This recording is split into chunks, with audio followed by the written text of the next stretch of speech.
Good morning. Wow. Welcome to our commission meeting for October 21st, 2025. I call our meeting to order and note for the record that we have a full quorum of commissioners present. Before I get started, just silence your cell phone, avoid embarrassment, and please sign in the back of the room if you're going to speak today. I'd like you to stand for the Pledge of Allegiance. I pledge allegiance to the flag of the United States of America and to the republic for which it stands, one nation under God, indivisible, with liberty and justice for all. All right. Look for a motion to approve our agenda. So moved. Second. Motion and a second. All those in favor say aye. Aye. Opposed, same sign. Motion carries. Moving on to our consent agenda. Our consent agenda has bills to be paid, minutes to the last meeting, abatements and notices, etc., all available in the auditor's office if anybody would want to see the records. Is there anybody from the public that would like to comment on any item on our consent agenda? Commission, anybody want to pull or comment on anything on the consent agenda? I guess I would just make a comment on the bills to be paid. We got about $6 million in bills, $3.6 million to the state for licensing and registration fees, most of which comes back to the county, and another $1.4 million for construction that's been budgeted for. I believe that all went to the JJC. Yeah, JJC, to Henry Carlson. Look for a motion to approve. Second. Motion a second. Please call the roll. Heisey. Aye. Kipley. Aye. Weinberg. Aye. Benega. Aye. Karski. Aye. Motion carries. Moving on to regular business. Consider a motion to authorize the Equalization Department to purchase a 2026 Chevy Equinox in the amount of $27,671 off the South Dakota State Contract number 17965 and authorize the Director of Equalization to sign the purchase order with Lamb Motors. Good morning, Chris. Good morning, Commissioners. Chris Lilla, Equalization Director. This vehicle is one that we requested in our 2020 or our 26 budget that you approved.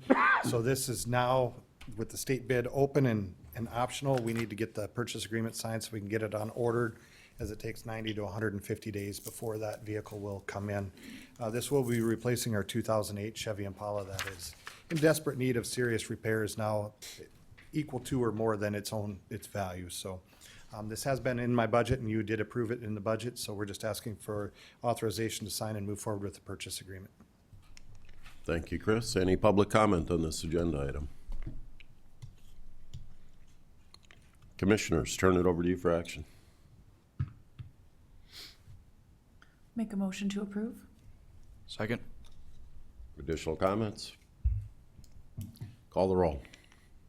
Weinberg. Aye. Kipley. Aye. Benega. Aye. Heisey. Aye.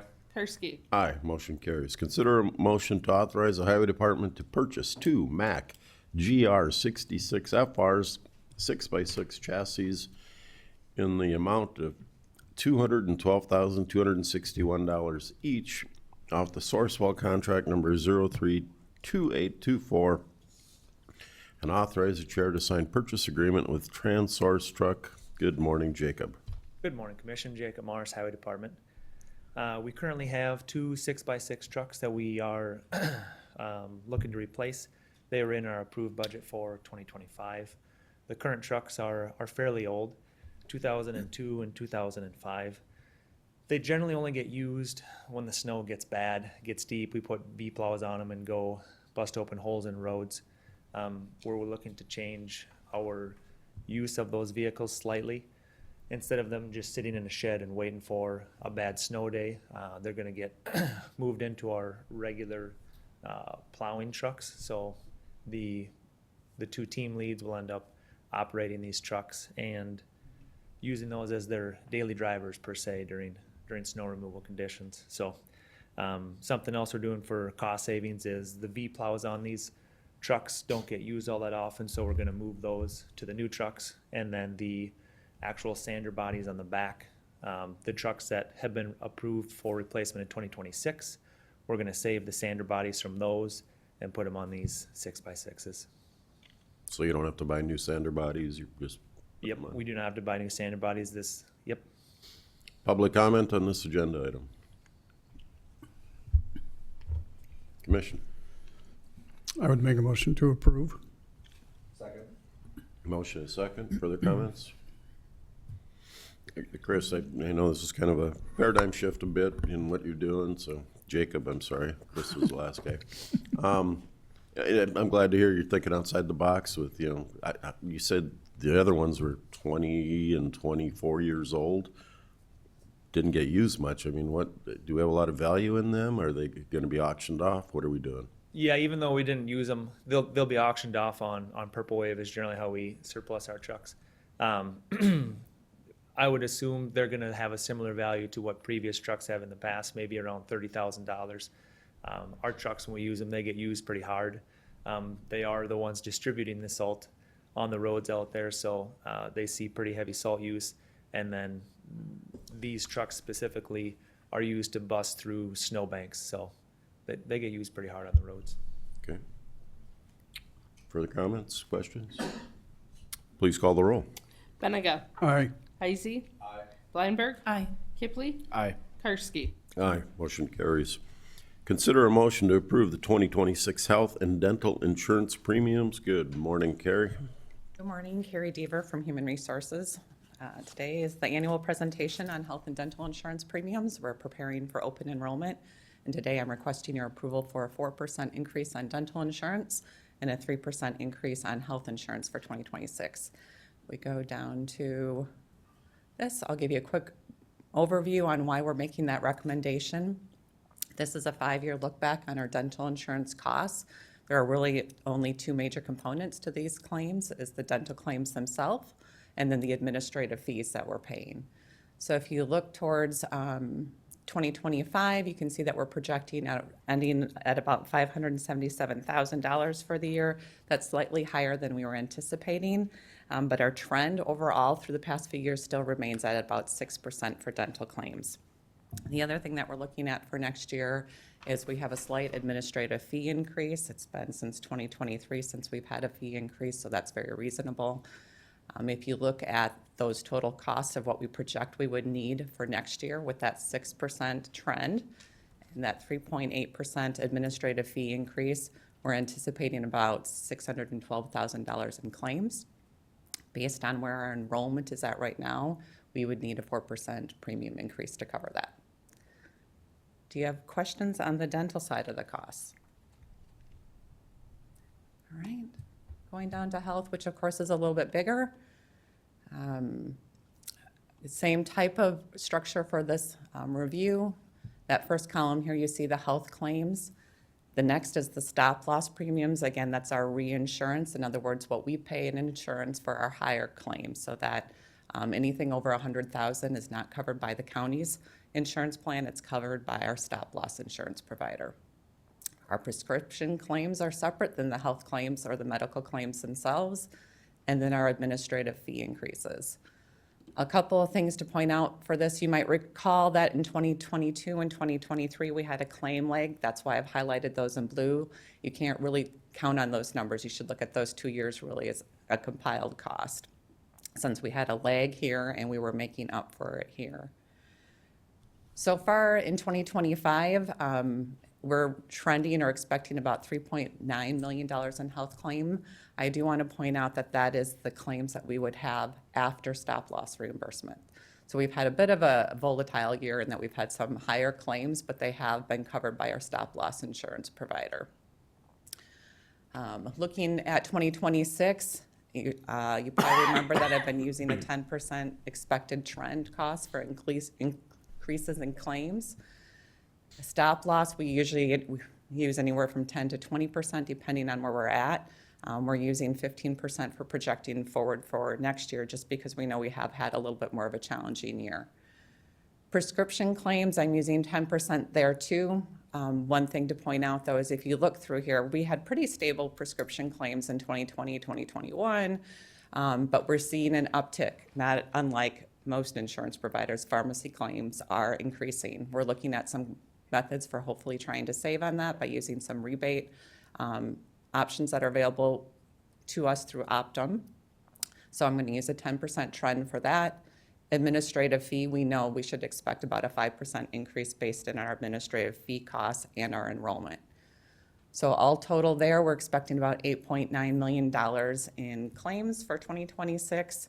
Again, this is the financial side of it. The other side to look at is enrollment, meaning where do we have our employees enrolled and what are those premiums bringing in? When you blend that in, what we would need to cover projected expenses is a 3%. So good news overall. Just as a reminder, good insurance plans provided by you to the county. Right now, we have about 80% of our employees who are opting into our dental insurance, and about 73% of our employees opt in For health insurance? for health insurance. Yeah. Okay. Any questions? Done? Done. All right. Public comment on this agenda item? All right, Commission, turn it over to you for questions and/or action.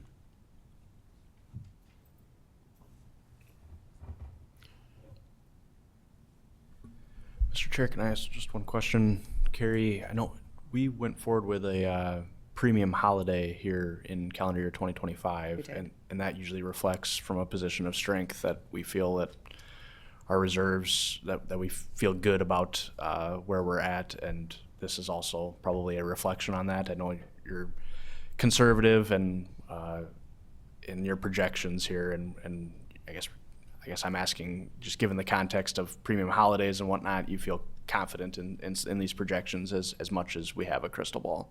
I really do.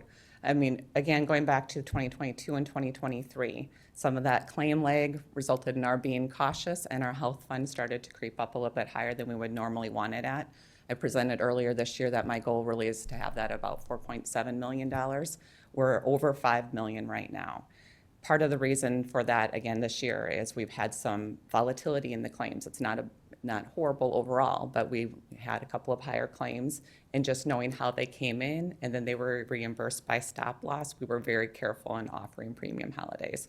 We did hold one earlier this year. Honestly, looking at where we're at, we're probably going to need at least another. My goal here is to bring that reserve fund back down to a more realistic level on what we need for claims, and yet be conservative in how we're adjusting this number. So in other words, I'm blending. Yeah, so just to restate that a little bit, the premium holiday and a lack of a higher increase in premiums, those are two strategies to bring that reserve fund back to a better target. So Correct. That not is- one or the other, but a blend of those two approaches. That's exactly it. And with that said, though, I want to be clear that I'm not being overly cautious or underestimating for next year's premiums either. We want those two truly to be realistic targets. But knowing that we have that level of reserve, I think this is a really conservative approach to bring us back more in line.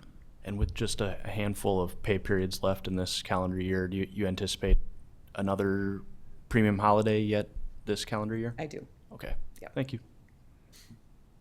Did you show the screen with the county costs and the employee cost? No, let's do that. think Thank you, that's- Dean. Or thank you, I think it's Commissioner. good to know what the county contributes to the employee health plans Yep. versus the cost to the employees, so. So these are the 2026 premiums, what we're recommending for health, dental, and then the retiree and COBRA. What I think is interesting here is, you hear a 4% increase in premiums and you think, oh, that's a lot, or 3%, how's that gonna look when I'm taking an additional? The impact to our employees, for example, for the 3% on the health insurance is $2.74 per pay period for employee-only coverage. The family is 9.73. So thankfully, the impact isn't that significant. And this is also an interesting chart to see, is just historically looking back, the county has been fortunate to be able to keep those premium increases on average fairly low. Again, we respond as we have those spikes, but when you look at our average overall, a 5.5% increase on the health side and a 3.5 each year for dental. Okay. Thank you, Carrie. Thanks. Commissioner Benega. Carrie, can you remind me what the value of a premium holiday is dollar-wise? I Yeah, know I'm what- probably not going to get it exactly right, but it's around 300,000. Thank you. Mr. Chair, Commissioner Blindberg? I would just like to say thank you, Carrie, to you and your staff for the work that you do to balance this. It's wonderful to see how you weave all those different factors together and then keep up with where we're at each year. And I think the premium holidays are much appreciated. So I thank you for all the work that you do. And is this a briefing or do we need a motion? I'll make a motion to approve. I'll second. Motion and a second. My only comment is you're a great HR director and a heck of an actuary too, so Thank you. I need to watch.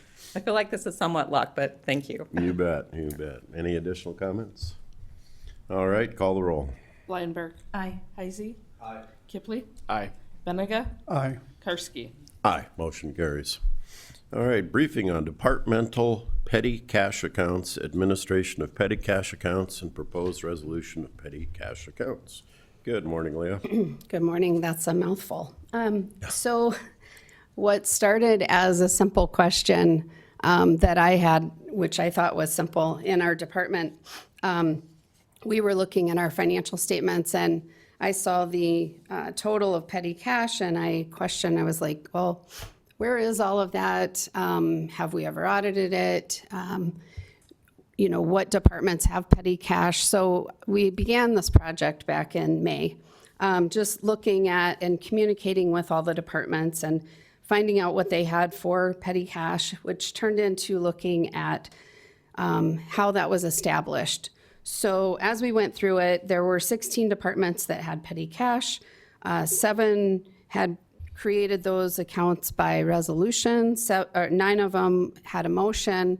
There were a few departments, even such as our own, that didn't have either. So we had a small petty cash amount in our office, but there was no prior resolution or motion that had ever been brought forward to the commission. So as we started digging into this and reconciling those amounts, I guess we basically conducted an audit and we reviewed the petty cash accounts in each department. Based on our findings and recommendations and consulting with State's Attorney's Office and Tom in the Commission Office, we are bringing forward for your consideration today. Of course, it is just a briefing, but to look at a proposed resolution and policies and procedures that we could put in place for petty cash. Part of this is for, I guess, protection of department heads. When you have cash sitting around in your office, you want to make sure that there's some reconciliation. One thing that we found with some departments is they had receipts dating back to many years ago that were just sitting in with their petty cash and nothing had ever been entered or recorded in the general ledger. So it's very minor amounts, like nothing material at all. It might have been stamps, it might have been I don't know what. Not too many departments use their petty cash for purchases anymore because they have a P card. So most departments use this petty cash for making change for customers that are coming. That's what we use ours for, Register of Deeds and Treasurer's Office. There is some uniqueness with the jail. I know they use their petty cash for some of their sting operations because they can't send their person to try to buy a beer with a P card. That would kind of give away that it's for the county. So that's how they use theirs. But anyway, so what I've presented to you this week, just to review and ask questions about, is a resolution, and then also an example of what we put together as petty cash policy, and then also some examples of, I'll scroll through these. There we go. Also examples of what the reconciliation form would look like, and also a form just for a department to let our office know that they want to request a petty cash account. And then this would just, each department head has the ability to make that decision themselves. We don't have control over it. We just want to know that the number on the balance sheet is what it should be. So just a reconciliation process.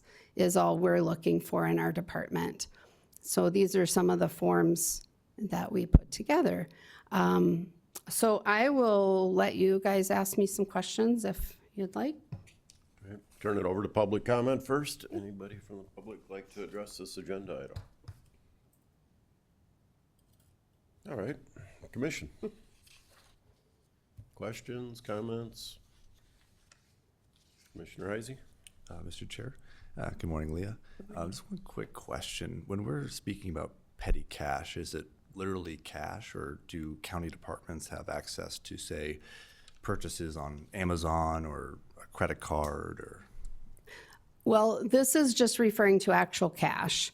Yes, they do have the ability to make other purchases. So a lot of our purchasing does happen through Amazon. The county has a Amazon account, and then they have their P cards. So like I said earlier, most purchases, even small ones, are made with a P card, not with cash. So most of the cash that's on hand, for instance, in the treasurer's office, they have the largest amount that would be used as petty cash. And most of that is to have cash for their drawers, or just cash to make change for customers if people bring in large bills. Same with Register of Deeds. And then one final question. You had mentioned during your presentation that there are some bills in the past that haven't been reconciled. Have all the bills been reconciled yet, Well- or is that still being worked on? So it's very small receipts. It might be for something like a Pens? pair of pliers, or not even pens. I mean, like very little things. So those will be, once this is all taken care of and approved, we have the departments, their requested amounts that they want to have for petty cash. We've reconciled. We'll be making entries, like general ledger entries, to record those items if there were small expenses, and also if some departments decided to turn in their petty cash. So we'll also be making those adjustments. Great, thank you. I guess my questions, with all these different department heads, everybody's been reached out to, and all the elected officials, that type of thing. Any pushback on this at all? No, we initially reached out to every department. Mostly we're communicating with a person in the department that handles their petty cash. For instance, Joe Bosman, he handles for the jail, so we communicated with him. No, there's been no pushback or questions. I guess I've worked the most with Register of Deeds and Treasurer's Office because they utilize cash the most. And we did slightly increase the Treasurer's Office what they consider their petty cash. And so we haven't had, we're just putting forth a single resolution to clean up all the other resolutions that did or didn't happen, and then putting forth some procedures to ensure that we have an action in place so that we can properly manage petty cash. So that was my other question. This will eliminate all those other prior resolutions. And will there be monthly or annual reporting back to your office for the petty cash accounts? Yeah, so since there's not a lot of activity in petty cash as far as expenses go, most of it is for making change. The balance isn't going to change a whole lot, but in the proposed policy, which is right here, we have recommended at least a quarterly reconciliation of petty cash, even if they send us a reconciliation form and there has been no change, just so that we know for sure that, yes, we still have that much cash on hand. And activity that may have occurred, that type of thing, so. Yeah, that would be listed on the reconciliation form if there's any expenses or additions to petty cash. Okay. So we would, this is just an example that I put together, but we would use this to make an entry. Okay. Just grinning because I see the sheriff's pays for parking meters downtown. Yeah. All right, this is just a briefing. If there's no additional comments, we'll receive action the end of the month. Thank you, Leah. Yes. All right, moving on. Briefing of third quarter 2025 American Rescue Plan expenditures. Is this our last briefing, Susan? No? Oh, okay.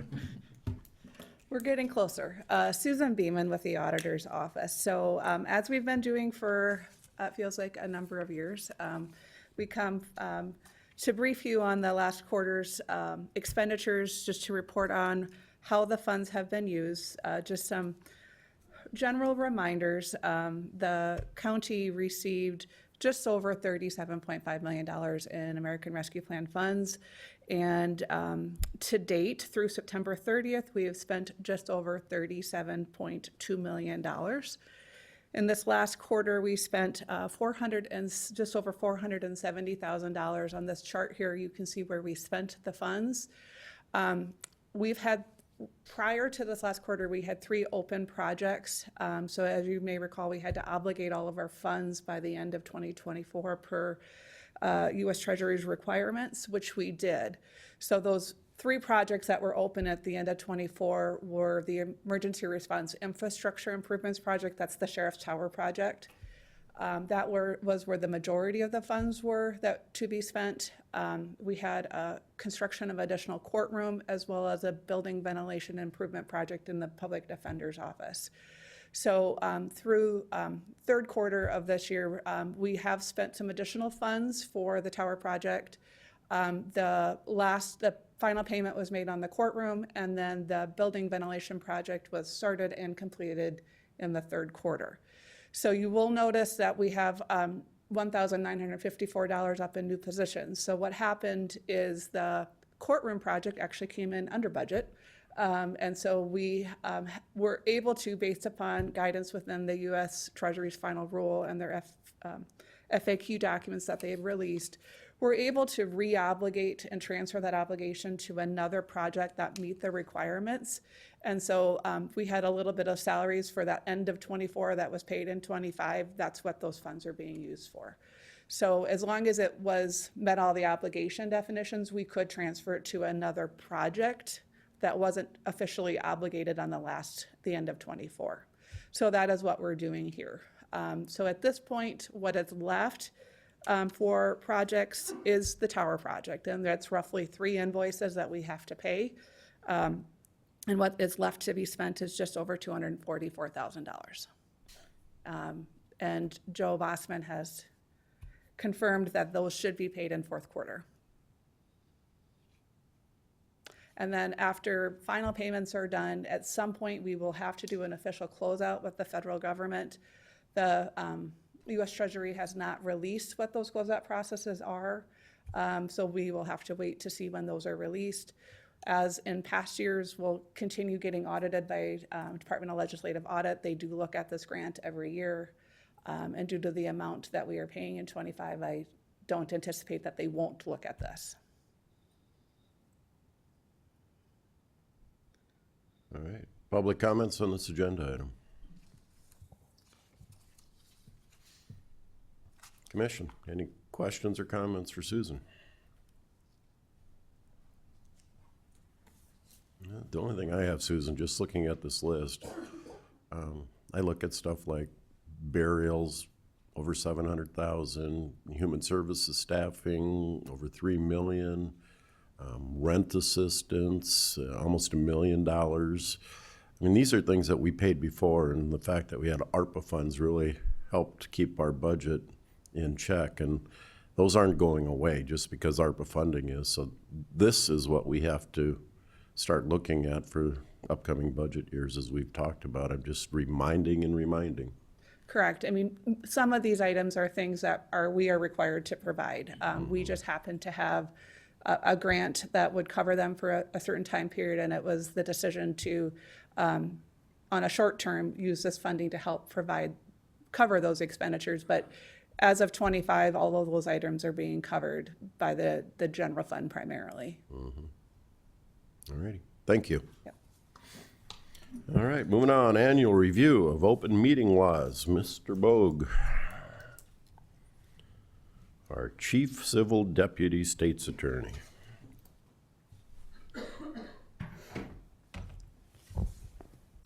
Chairman. Thank you for the introduction, Eric Bogue, State's Attorney's Office. If I can have Chris scroll down to the other document. The one that you're seeing on your screen right now is actually the open meetings pamphlet that is published by the Attorney General's office. The one I'll actually be going through is actually the slideshow or PowerPoint presentation. It's actually not a PowerPoint on our system right now. But I want to start with this first screen and identify, first of all, as you'll see at the bottom of that, it says Steve Blair, Deputy Attorney General. I am not Steve Blair, nor am I a Deputy Attorney General. The reason that we did not change this screen is pursuant to the law, why I'm here today, 12513 passed by the legislature this year in 25, requires that every public body go through a review of the documentation prepared and presented by the Attorney General's office.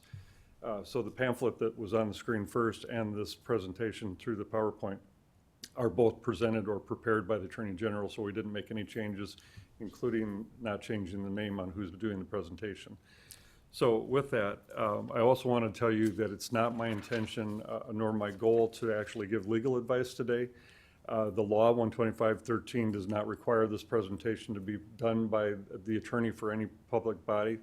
I am doing it today. At some future years, it actually may be Tom or Tom's staff, but it's most likely to stay within our office. But it's not our goal, again, to give legal advice. We're just trying to give a quick presentation or review of the open meetings law.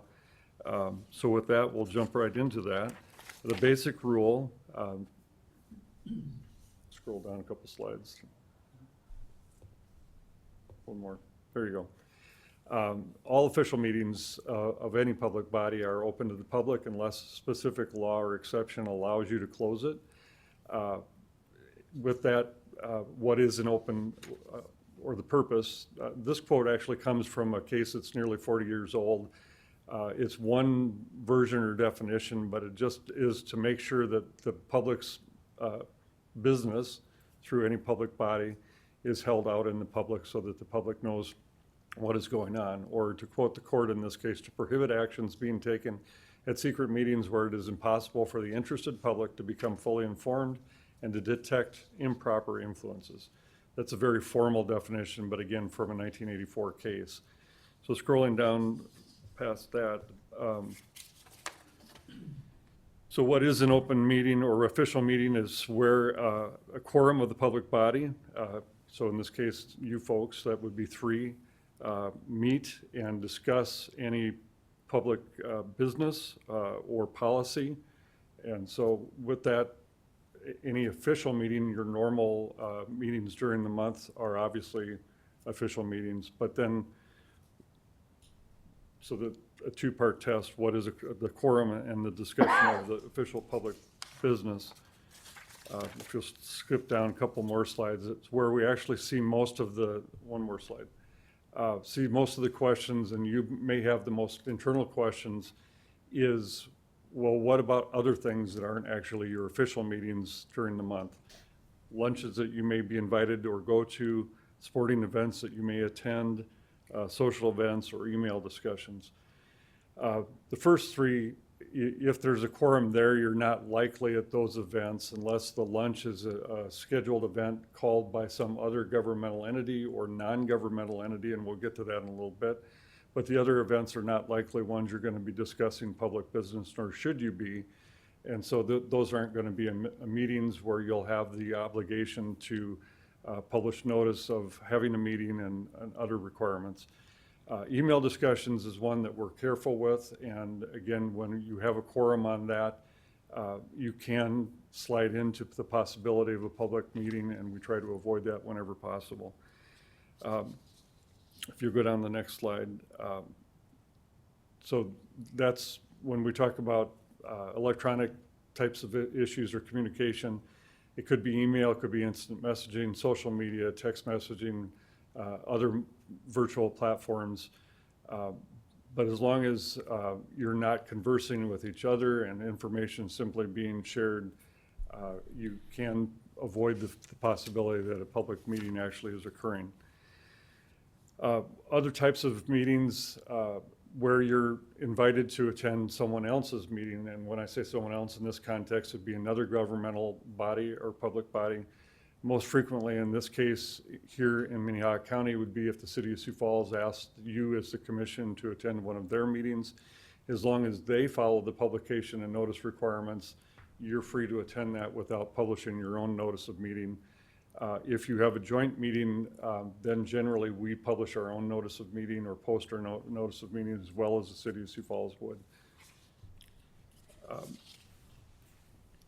Again, the next one would be if you get an invitation from a non-governmental entity to come to an event that they are scheduling, then we might need to post a notice of quorum. I think that's a typo on this one, under 125, where you don't control the criteria or what's happening at the meeting, but you know that a quorum of your members have been invited, that maybe, again, it's being scheduled or held by a non-governmental entity, and the public policy may be discussed at that. There's been a recent case where a public body was in fact invited to that, a quorum in fact did attend, and the public body should have known in advance that public policy was likely to be discussed at that meeting.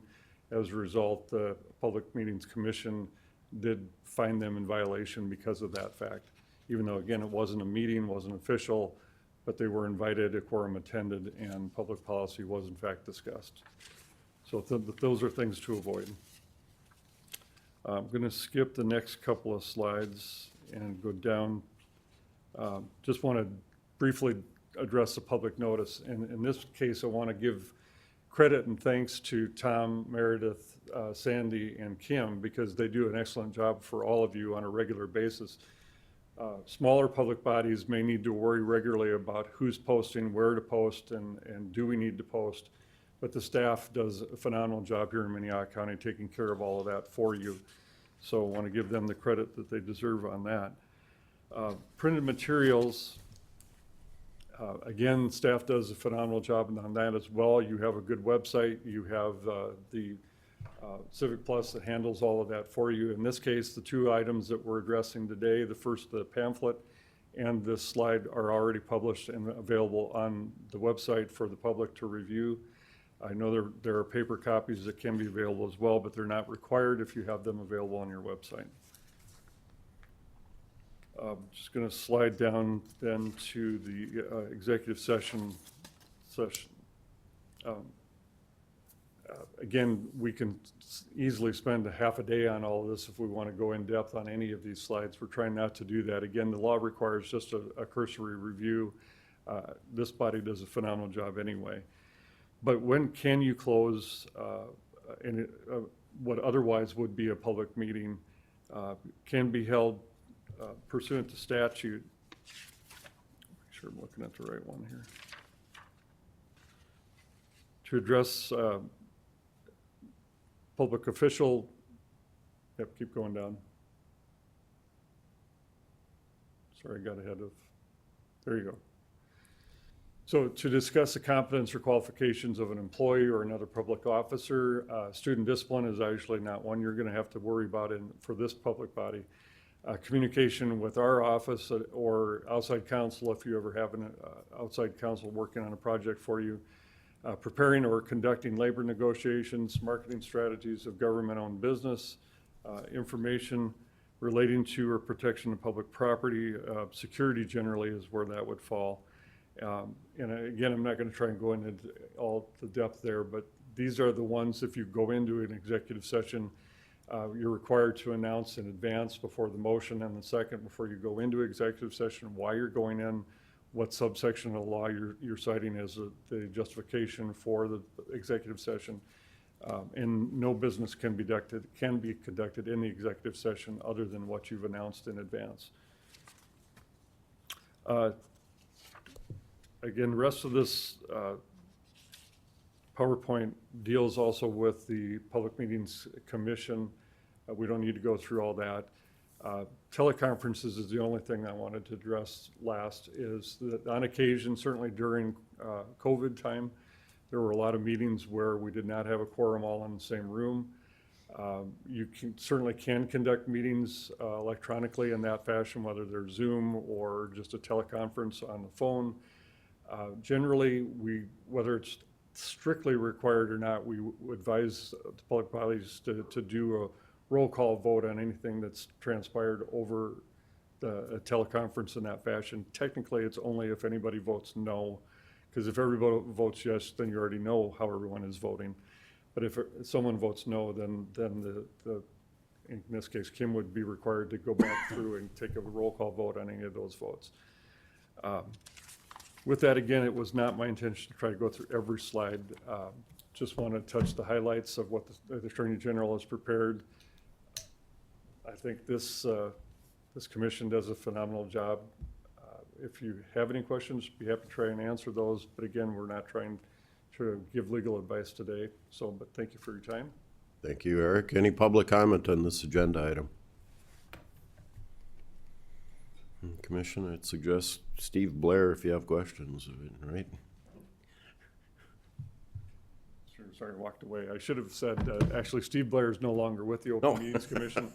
He has been in the past doing work for Danner, Department of Ag and Natural Resources. Now he's moved from the regular AG's office over to do full-time with Danner. So I don't know who the new counsel for the Open Meetings Commission will be, but we'll find out who that is and let you know. Thank you, Eric. Yep. All right. Here at the end of our regular agenda, we are now at the opportunity for public comment. We allow 30 minutes, 5 minutes for any one individual. Anybody want to address the commission on any non-agenda item? Good morning. Okay, my name is Jean Childs, and I live in Minnehaha County. Woodrow Wilson was effective in centralizing the power of our government, the very opposite of the intentions of our founding fathers. Woodrow Wilson expressed the progressive view that dispersed power is inefficient and centralized power is needed to accomplish good works for the citizens. Our founding fathers wrote the Declaration of Independence, the Federalist Papers, and our Constitution to protect our God-given rights from centralized power or government overreach. Electronic tabulator counting of our election ballots represents centralized corrupt control and is also 10 times the expense to the citizens. Hand counting the ballots at the precinct level represents dispersed separation of powers and 1/10 the cost to the taxpayers. We need to restore the election process that our founding fathers established. Adolf Hitler was very efficient and represented centralized power. Let us be very cautious when tempted to do things in the name of efficiency. Let us restore hand-counted ballots at the precinct level. Thank you. Thank you. Any additional public comment? All right, turn it over to Commission for Liaison Reports. Anybody working overtime? Commissioner Weinberg? Thank you, Chair. I just had a couple of things to mention. Tomorrow we'll be hosting the City County School Lunch Club here at noon. There's an event Thursday evening at the University of Sioux Falls, 6 p.m. Take Back the Night. That's an event that raises awareness of domestic violence and honors victims and survivors. I've had the opportunity to attend several years in a row, and it's a very worthwhile event, so if you have time. Let's see. I wanted to say thank you to the Human Services team. They very graciously spent a lot of time hosting me for kind of a shadow day. It was an excellent education. So thanks to Carrie for setting that up, and to Cara, Dolores, Jean, and Tommy for the time that they spent putting up with me and all of my questions. It was very much appreciated.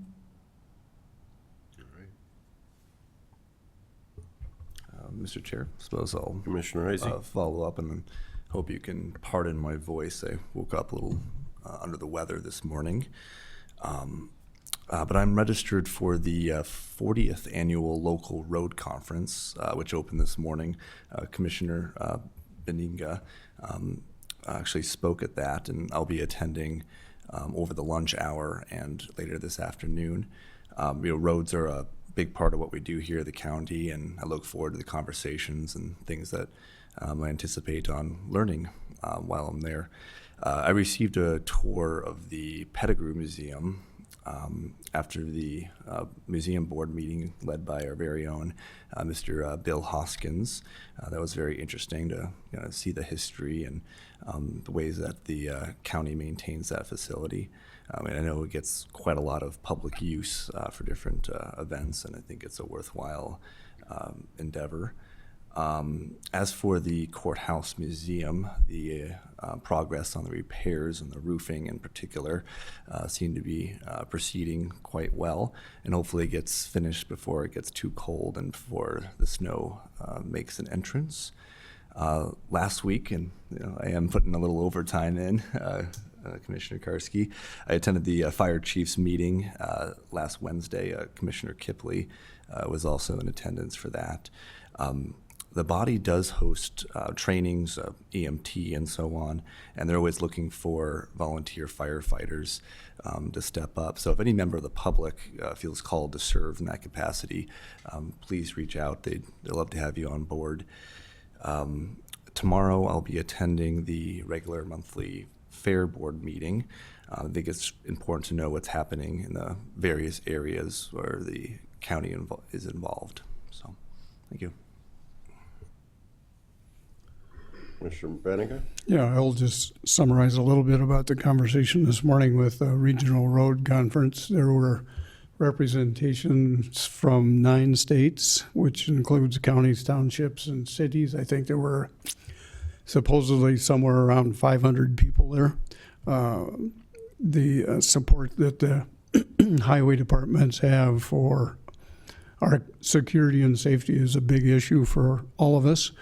I would say a couple statistics that I learned about in the last few days is that counties own 44% of the public roads in the country and 38% of the bridges, and the county-owned infrastructure is twice as likely to be in poor condition as any state-owned public road or bridge.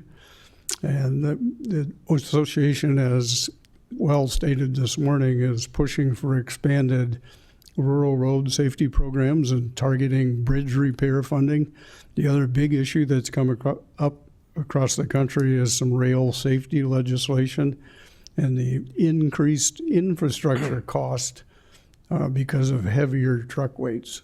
So it'll be an interesting conversation when they're done. And we also talked a little bit about obviously where we're at with the federal pause of whatever you want to call what's going on in the country and how that may affect the budgets and how the next few weeks in the state government also may affect state income related issues. And I don't want to speak for Jacob, but I think he would argue that Minnehaha County is probably the exception to that rule. Yes, yeah. We do a good job in Minnehaha County of taking care of our roads and bridges. We do pay attention to them. Not to say that there aren't issues, but we do try to take care of them. So. You took the words right out of my mouth, so I can throw that note away. Commissioner Kipley? Yes, thank you, Mr. Chair. Just one quick follow-up from, I think we discussed this at this month's building committee, but Public Advocate Office and our planning and zoning teams are just beginning an office switch down the hall here on the 3rd floor of the county administration building. So appreciate Mark and the facilities team facilitating some of the logistics of that, but that's just getting started. So hopefully over the coming weeks we'll have an update of that everyone has settled, but just kind of a word to the public that if they're coming to look for the planning office or the public advocate office, they might be across the hall from where you expected them. So that'll just take some signage and some wayfinding for people as we adjust to that. But that's all I have, Mr. Chair. All right. Yesterday afternoon, Commissioner Benega and I attended the Metro Communications Quarterly Advisory Board, I think is what we're called, meeting, along with the sheriff, the police chief, the fire chief. Happy to report that Metro Communications budget is doing extremely well. And even more importantly, management reports that staffing is at a level that they have not been at in quite some time, which has eliminated the need for mandatory overtime, and I think probably improved morale at Metro Communications. Metro Communications, of course, is our countywide 911 call service, so it's important to have good staffing and good morale there. Last week, Thursday, we were doing interviews. We, as the mayor, myself, the president and CEO of Sanford, and the president and CEO of Avera, interesting to have those two in the room, for a project director for the Link, a new position that we have created and decided to fund to try to really work through the management and control of the Link and how it's run, trying to take the mayor and myself and Avera and Sanford CEOs out of that role of serving in that function. So we're just really looking for the right person. We had a couple of interviews. I believe an offer is going to be made here soon. So very good meeting and very good interviews. We got some very well-qualified individuals for the position. Any other liaison reports? Commissioner Weinberg. Thank you. One thing I forgot to mention is the Juvenile Justice Center is nearing the completion of phase 1. So there's a lot of activity going on there right now. The staff and Jamie Gravitt are working extra hard to get ready for that transition. Jamie's been doing a great job giving a lot of tours, and I know there's just so many moving parts right now. It's exciting, but also I think they have their hands full. So I think 2 weeks from today, the old ADC is coming down, correct? don't quote me on the dates. I think November Yeah, 2nd is what I okay. heard, yep. So things are moving quickly over there, no doubt. So, okay. Non-action commission discussion. All right, we do have an executive session, so I'll look for a motion to enter executive session for the purposes of South Dakota Codified Law 125-2, 134, and 6. So moved. Second. Motion and a second. All those in favor say aye. Aye. Opposed, same sign. Motion carries. We will meet in executive session in the room next door in about 5 minutes. All right.